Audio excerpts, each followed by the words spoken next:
I would say we get an influx of a few new people every day at live.perillo.com, where this chat is constantly going. And one of our new visitors today came to us after I subscribed to his videos in YouTube. He was demonstrating a few products, some of which I had, some I didn't, and I just was kind of drawn in. I'm like, this is kind of cool. I like people who play with gadgets and show me what they think. So I subscribed to him. He jumped over to the page and started interacting with the chat room, and then we got on the topic of, well, Chris, what do you do for a living? And a lot of people have asked that, and the bottom line of what I do is I create content, and the way I afford to be able to create content is using advertising networks and advertising programs that are out there. I also sell my own ads, but relying on big popular programs like Google AdSense has really helped. So Google has created a way that content publishers can keep doing what they're doing, and you sign up for a Google AdSense account for free. They'll give you a little bit of code you can put into your web page, and then when someone comes to that page, if they see your ad and they click the ad, you'll get paid. Now, you can't tell people to click the ad. That's against the terms of service. But this is what I do. So if you go to some, if not all, of my web pages, chances are you've seen Google AdSense on those pages. And again, I get paid based on the advertisers and type of advertisers that happen to be on the pages that this particular bit of code is in. It's a great way, it's an easy way of creating content and making money. In fact, LockerGnome.com is in the process of being retooled. We've been beta testing, letting people who want to write content come to LockerGnome and generate revenue based off of my knowledge of search engine optimization and Google AdSense optimization, placement, and you know, all these things that I have in my head. We're essentially turning over to the greater community for anybody who wants to blog on LockerGnome for free, and everybody gets to make money. So this guy, I'm sorry, I didn't catch your real name. I apologize. ThoughtFix.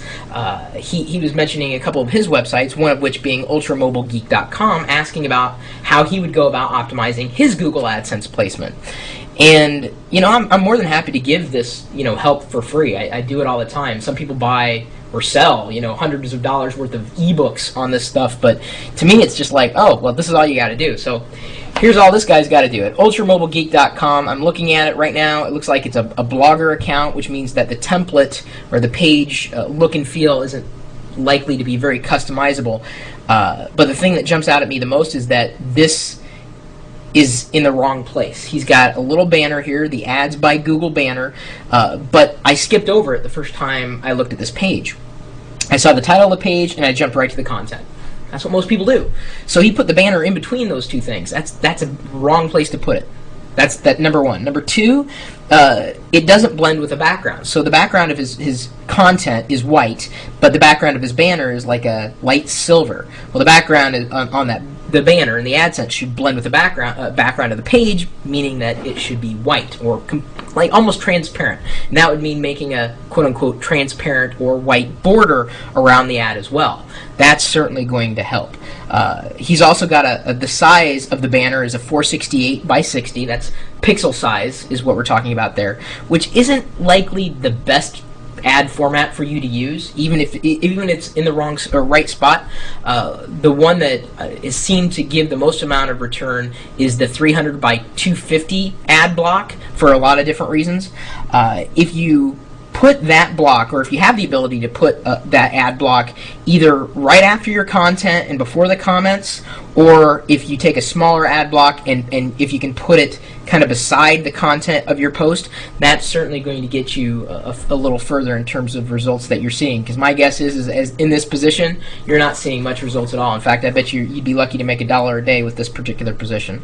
But at least you've done the right thing and not put the ad in the sidebar. That's typically not a good thing. You know, don't put ads on the page as an afterthought. If you're trying to make money, you know, do it in a way that, you know, is going to be good for you and is going to benefit the reader. I've always looked at Google AdSense as less, yeah, it's advertising, it's sponsorship, but, you know, I've found it to be extremely useful, especially if I'm looking for related information on a page, if I come to it through the search engines, or if I come to it through a friend. If I'm really genuinely interested in more information, to me, it's less like advertising and it's more like related links.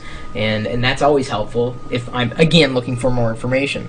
So, you know, those are some general guidelines in terms of what you might think about and how you might think about, you know, placing ads on a page, or even, signing up for Google AdSense to begin with. I've been using it pretty much since they started the program, and it's been absolutely amazing for me.